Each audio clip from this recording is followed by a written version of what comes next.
What to do when your customers hold you ransom.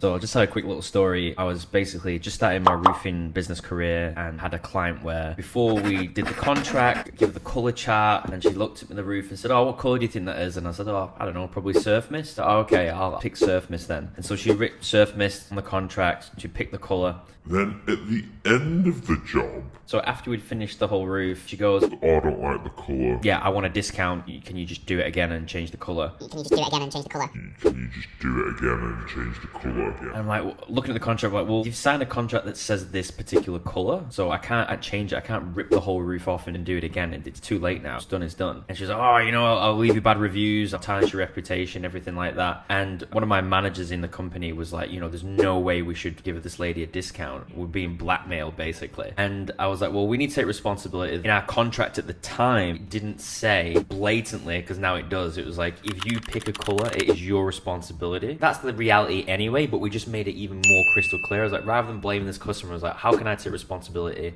She was arguing that, well, you pointed to the roof and said it was a certain color, so I assumed that it was that color. It's like, okay, how can I take responsibility for this? Well, moving forward on all our contracts, we're like, okay, please note, there's no take backs, there's no do-overs. Once you pick your color, that's it, you're stuck with it. And that was like crystal clear in our marketing and in our contract. I was like, this is never going to happen again. And in the end, what I did is I met her halfway and I gave her a discount just to keep her happy. And one of my managers was like, Crazy, Steve. Why are you doing that? and I explained to him, even though we know we're in the right, it's not about right and wrong, it's about reputation. And because this client believed that she was correct and that we were in the wrong, bad news travels 10 times faster than good news. Even though we're basically being blackmailed and we're having to pay a ransom, the positive effect of keeping that client happy and letting go of my own ego about who is right and who is wrong and taking some responsibility of like, how can we stop this in the future? That I still to this day stand by that decision, because when you're in business, you have to think about it. Am I in here for the short term or the long term? If you are in there for the long term, then your reputation is really important. Where did I get this philosophy from? There's an internet market from the UK called Andrew Reynolds. He would sell information courses back in the day when it was DVDs. So he had this money back guarantee that if you weren't happy with his DVD information course, you could get a refund.